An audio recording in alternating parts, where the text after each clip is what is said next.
Hi friends, ಎಲ್ರಿಗೂ ನಮಸ್ಕಾರ. ನಾನಿವತ್ತು ಯಾವ ಜಾಗದ ಬಗ್ಗೆ ಮಾಹಿತಿ ಕೊಡ್ತಾಯಿದ್ದೀನಿ ಅಂತಂದರೆ, ಇಡೀ ಜಗತ್ತಿನಲ್ಲೇ ಇದು ಮೊದಲನೇ ಅದ್ಭುತ ಅಂತ ಹೇಳಿದ್ರೂ ಕೂಡ ತಪ್ಪಾಗೋದಿಲ್ಲ. ಇಂತಹ ಜಾಗ ಈ ಭೂಮಿ ಮೇಲೆ ಎಲ್ಲೂ ಇಲ್ಲ ಅಂತ ಕೂಡ ಹೇಳ್ಬೋದು. ಅಕಸ್ಮಾತ್ ಇಂಥ ಜಾಗಕ್ಕೆ ಯಾವುದಾದ್ರೂ ಇನ್ನೊಂದು ಜಾಗ ಸರಿಸಾಟಿ ಇದೆ ಅಂತ ಅಂದರೆ ಈ ಭೂಮಿ ಮೇಲೆ ಯಾವುದನ್ನೂ ಕೂಡ ತೋರ್ಸೋಕ್ಕಾಗಲ್ಲ. ಅಷ್ಟೊಂದು ಅದ್ಭುತವಾದ ಒಂದು ಜಾಗ ಇದು. ಈ ಜಾಗದ ಬಗ್ಗೆ ತಿಳ್ಕೊಳ್ಳೋಣ. ಯಾವುದು ಈ ಜಾಗ ಎಲ್ಲಿದೆ, ಹಾಗೂ ಇದರ ಅದ್ಭುತವಾದ ಮಾಹಿತಿಯನ್ನು ಕೂಡ ನಾನು ನಿಮಗೆ ಹೇಳ್ತಾ ಹೋಗ್ತೀನಿ. ನೀವು ಆಲ್ರೆಡಿ ದೇವಸ್ಥಾನಕ್ಕೆ ಹೋಗಿದ್ದರೆ ಅಥವಾ ಈ ಜಾಗಕ್ಕೆ ಹೋಗಿದ್ದರೆ ತುಂಬ ಖುಷಿಯಾಗುತ್ತೆ. ಹೋಗಿಲ್ಲ ಅಂತಂದರೆ ಜೀವನದಲ್ಲಿ ಒಂದು ಸಲನಾದರೂ ಈ ದೇವಸ್ಥಾನಕ್ಕೆ ಹೋಗಿ ಬನ್ನಿ. ಈ ಜಾಗ ಎಷ್ಟು ಅದ್ಭುತವಾದ ಜಾಗ ಅಂತ ಅಂದರೆ, ಇಡೀ ಜಗತ್ತಿನಲ್ಲಿ, ಇಡೀ ಪ್ರಪಂಚದಲ್ಲೇ ಎಂದೂ ಕಂಡಿರದಂತಹ ಒಂದು ಅದ್ಭುತವಾದ ಜಾಗ ಅಂತಲೇ ಹೇಳ್ಬೋದು.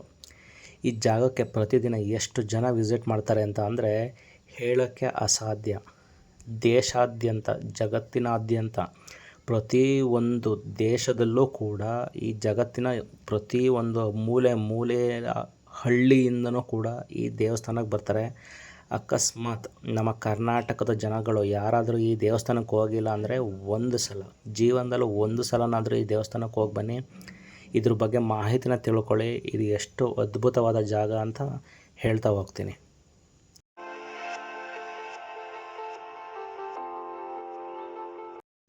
ಈಗ ನಿಮ್ಮೆಲ್ರಿಗೂ ಗೊತ್ತಿರುತ್ತೆ ನಾನು ಯಾವ ದೇವಸ್ಥಾನದ ಬಗ್ಗೆ, ಯಾವ ಜಾಗದ ಬಗ್ಗೆ ಮಾಹಿತಿ ಕೊಡ್ತಾ ಇದ್ದೀನಿ ಅಂತ.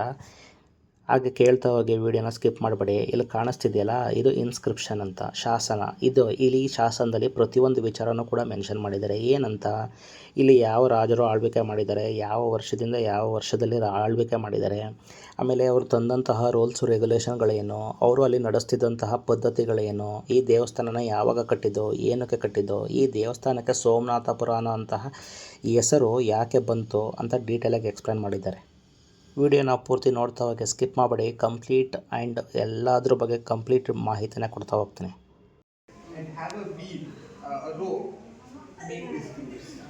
So it's very soft when you take out of the quarry and hardens over a period of time.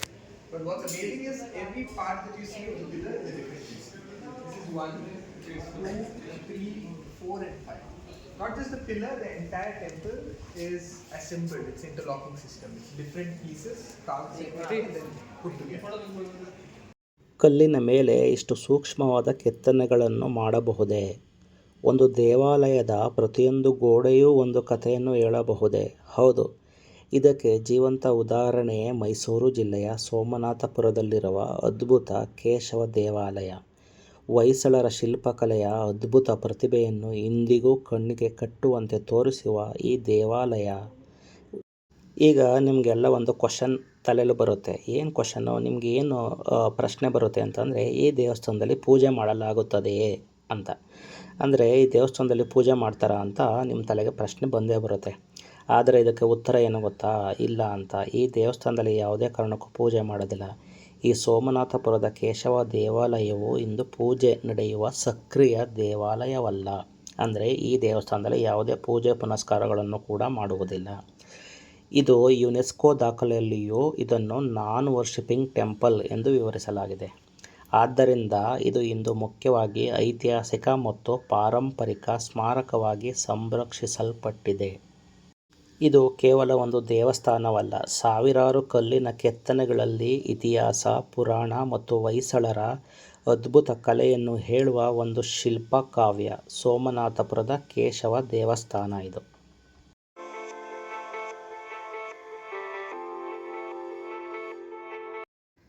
ಈ ಸೋಮನಾಥಪುರದ ಕೇಶವ ದೇವಾಲಯ ಕರ್ನಾಟಕದ ಅತ್ಯಂತ ಅದ್ಭುತವಾದ ಹೊಯ್ಸಳ ವಾಸ್ತುಶಿಲ್ಪದ ದೇವಾಲಯಗಳಲ್ಲಿ ಒಂದು.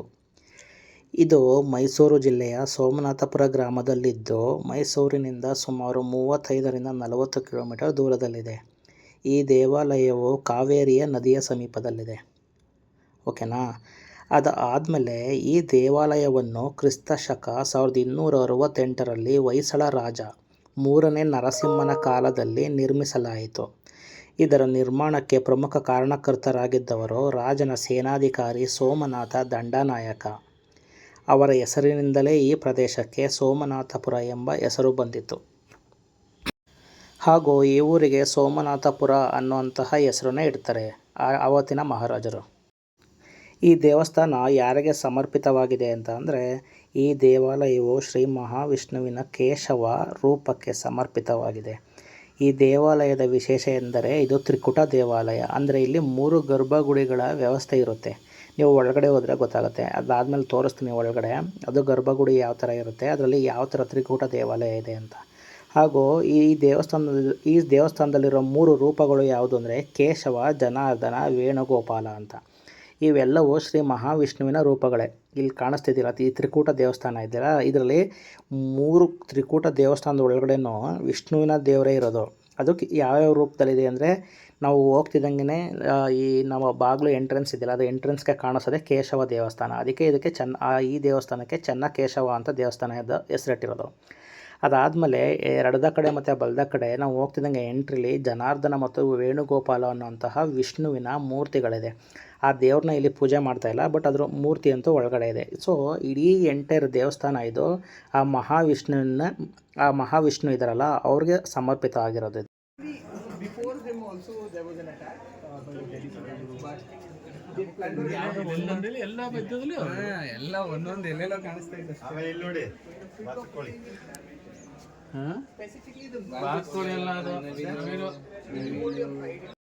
ಈ ಸೋಮನಾಥಪುರದ ಇನ್ನೊಂದು ವಿಶೇಷತೆ ಏನು ಅಂದರೆ, ಈ ಸೋಮನಾಥಪುರದ ಕೇಶವ ದೇವಾಲಯದ ಅತ್ಯಂತ ಪ್ರಮುಖ ಆಕರ್ಷಣೆ ಅದು ಏನು ಅಂತಂದರೆ ನಕ್ಷತ್ರಾಕಾರದ ಜಗತಿ ಮತ್ತು ವೇದಿಕೆ. ಈ ದೇವಸ್ಥಾನ ನಕ್ಷತ್ರಾಕಾರದಲ್ಲಿದೆ. ನೀವು ಹೊಯ್ಸಳರು ಕಟ್ಟಿರುವಂತಹ ಯಾವುದೇ ದೇವಸ್ಥಾನಕ್ಕೆ ಹೋದರೂ ಅದು ಹೇಗಿರುತ್ತೆ ಅಂದರೆ ನಕ್ಷತ್ರಾಕಾರದಲ್ಲೇ ಇರುತ್ತದೆ. ಅದು ಅವರ ಗುರುತು ಅಂತಲೂ ಕೂಡ ಹೇಳ್ಬೋದು. ನೀವು ಪ್ರಪಂಚದ ಯಾವ ಮೂಲೆಯಲ್ಲಿ ಹೋದರೂ ಕೂಡ ಈ ನಕ್ಷತ್ರಾಕಾರದ ದೇವಸ್ಥಾನ ನೀವು ಏನು ನೋಡ್ತೀರಿ, ನೀವು ಅಲ್ಲೇ ಅರ್ಥ ಮಾಡ್ಕೋಬೇಕು ಇದು ಹೊಯ್ಸಳ ಸಾಮ್ರಾಜ್ಯದ ರಾಜರು ಇದ್ದಾರಲ್ಲ ಅವರು ಕಟ್ಟಿರೋಂತಹ ಒಂದು ದೇವಸ್ಥಾನ ಅಂತ. ಈ ದೇವಾಲಯವನ್ನು ಎತ್ತರವಾದ ನಕ್ಷತ್ರಾಕಾರದ ವೇದಿಕೆಯ ಮೇಲೆ ನಿರ್ಮಿಸಲಾಗಿದೆ. ಈ ವಿನ್ಯಾಸದಿಂದ ದೇವಾಲಯದ ಹೊರಗೋಡೆಗಳಲ್ಲಿ ಅನೇಕ ಮೂಲೆಗಳು ಮತ್ತು ಭಾಗಗಳು ಸೃಷ್ಟಿಯಾಗಿದ್ದು, ಶಿಲ್ಪಿಗಳಿಗೆ ಪ್ರತಿಯೊಂದು ಭಾಗದಲ್ಲೂ ಸೂಕ್ಷ್ಮ ಕೆತ್ತನೆಗಳನ್ನು ಮಾಡಲು ಅವಕಾಶ ಸಿಕ್ಕಿದೆ. ಹಾಗೂ ಈ ಜಗತಿಯ ಸುತ್ತಲೂ ಪ್ರದಕ್ಷಿಣೆ ಹಾಕಲು ಸಾಧ್ಯವಾಗುವ ರೀತಿಯಲ್ಲಿಯೂ ವಿನ್ಯಾಸ ಮಾಡಲಾಗಿದೆ. ಅಲ್ಲಿ ಕಾಣಿಸ್ತಿದೆಯಲ್ಲ ಆ ನಕ್ಷತ್ರಾಕಾರದ್ದು ವೇದಿಕೆ, ಅಂದರೆ ಒಂದು ನೀವು ಹೋಗ್ತಿದ್ದಂಗೆ ವೇದಿಕೆ ಥರ ಕಾಣಿಸ್ತಲ್ಲ, ಅದನ್ನು ಜಗತಿ ಅಂತ ಕರೀತಾರೆ.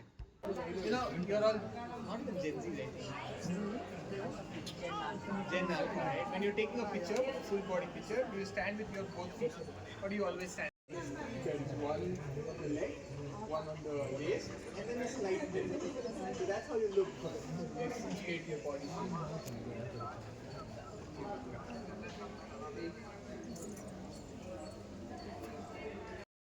You might think it's the same part, but it actually comes out. It's a completely different piece of wood, the stone. But then after it's placed, it expands. The stone stays itself and the seams close. And then people also used to polish it back then so that you don't understand the seam. Every corner piece is a different piece. You take a hammer and hit it here. ಈ ದೇವಾಲಯದ ಗೋಡೆಗಳನ್ನು ನೋಡಿದಾಗ ನಮಗೆ ಒಂದು ದೊಡ್ಡ ಶಿಲ್ಪಕಲಾ ಪುಸ್ತಕದ ಅನುಭವವಾಗುತ್ತದೆ.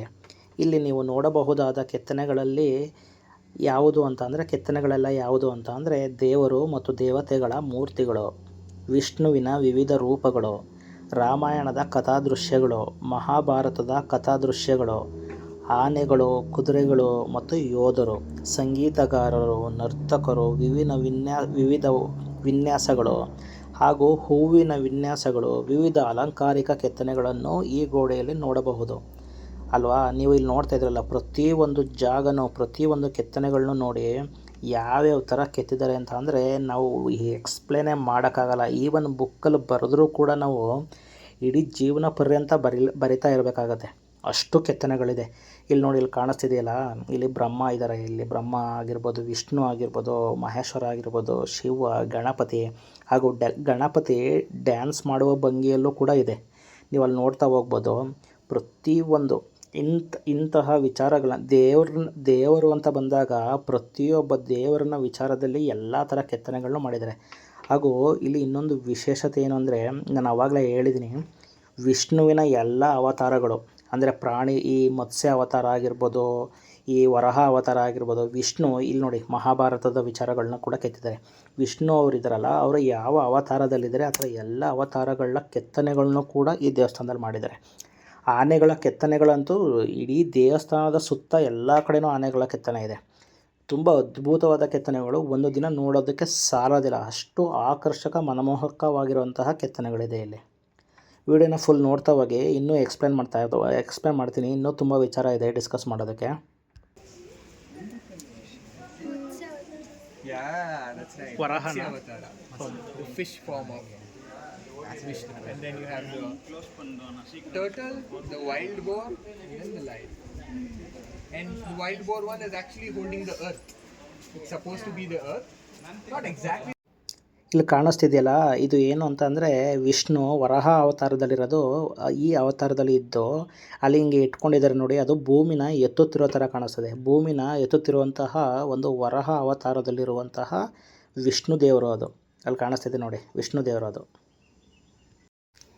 ನಾನು ಆವಾಗಲೇ ಹೇಳ್ತಾ ಇದ್ದೆ, ಈ ದೇವಾಲಯದ ಕೆಳಭಾಗದಲ್ಲಿ ಅಂದರೆ ಜಗತಿ ಅಂತ ಹೇಳ್ತೀವಲ್ಲ, ಆ ಜಗತಿಯಲ್ಲಿ ಈ ಕೆಳಭಾಗದಲ್ಲಿ ಸಾಲು ಸಾಲಾಗಿ ಆನೆಗಳ ಕೆತ್ತನೆಗಳನ್ನು ಕಾಣಬಹುದು.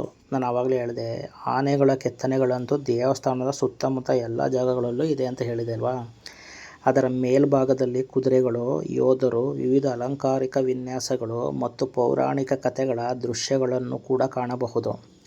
ಹಾಗೂ ಈ ರೀತಿಯಾಗಿ ಕೆಳಗಿನಿಂದ ಮೇಲಿನವರೆಗೆ ವಿವಿಧ ಹಂತಗಳಲ್ಲಿ ಕೆತ್ತನೆಗಳನ್ನು ಜೋಡಿಸಿರುವುದು ಹೊಯ್ಸಳ ವಾಸ್ತುಶಿಲ್ಪದ ಪ್ರಮುಖ ಲಕ್ಷಣವಾಗಿದೆ. ಈ ಸೋಮನಾಥಪುರದ ದೇವಾಲಯ ಇದೆಯಲ್ಲ, ಈ ದೇವಾಲಯದ ವಾಸ್ತುಶಿಲ್ಪದ ವಿಶೇಷತೆ ಏನು ಅಂತ ತಿಳ್ಕೊಳ್ಳೋಣ. ಈ ಕೇಶವ ದೇವಾಲಯದಲ್ಲಿ ಹೊಯ್ಸಳ ಶೈಲಿಯ ಪ್ರಮುಖ ಲಕ್ಷಣಗಳನ್ನು ಒಂದೇ ಸ್ಥಳದಲ್ಲಿ ಕಾಣಬಹುದು.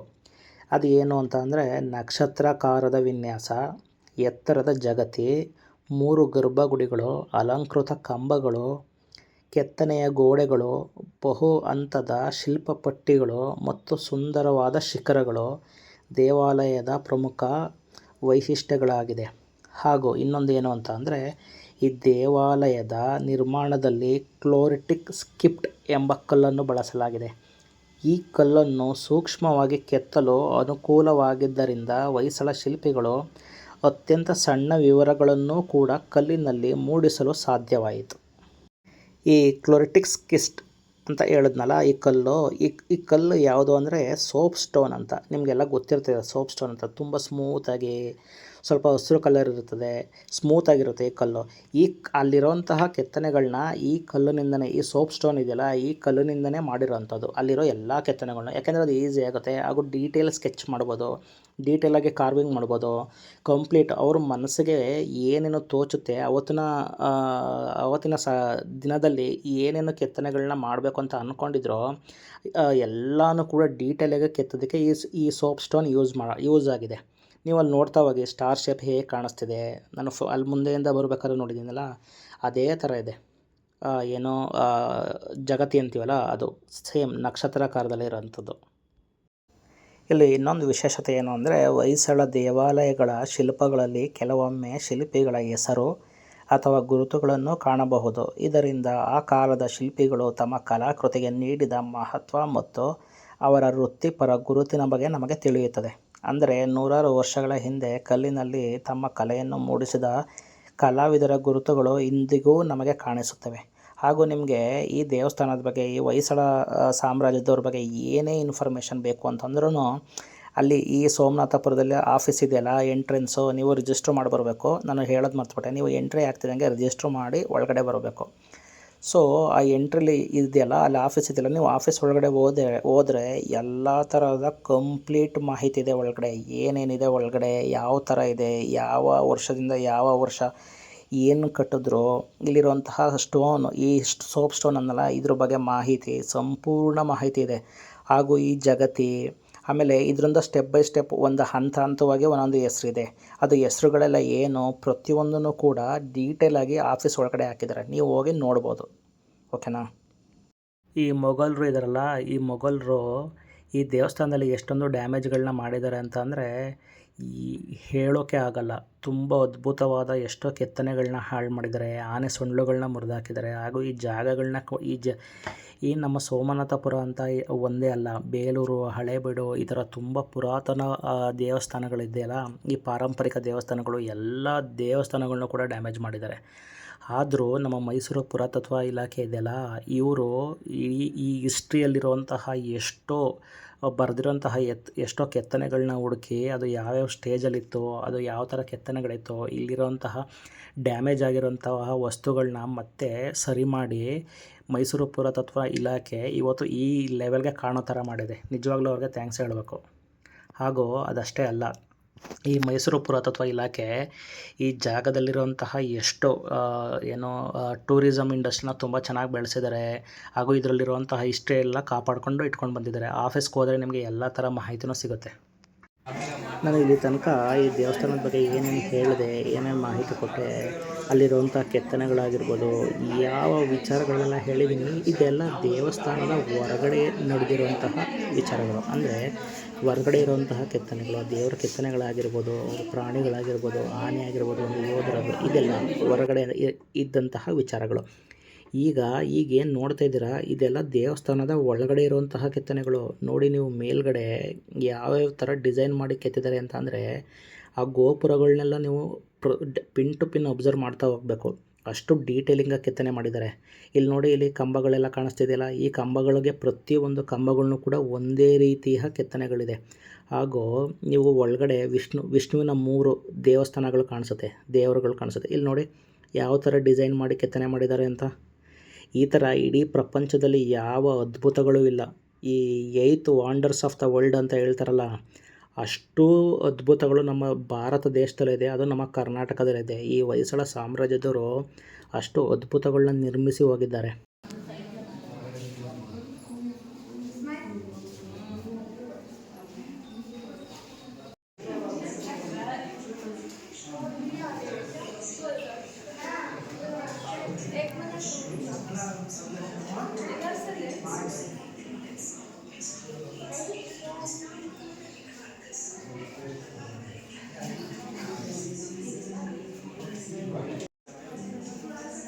And back then temple doors were intentionally kept short.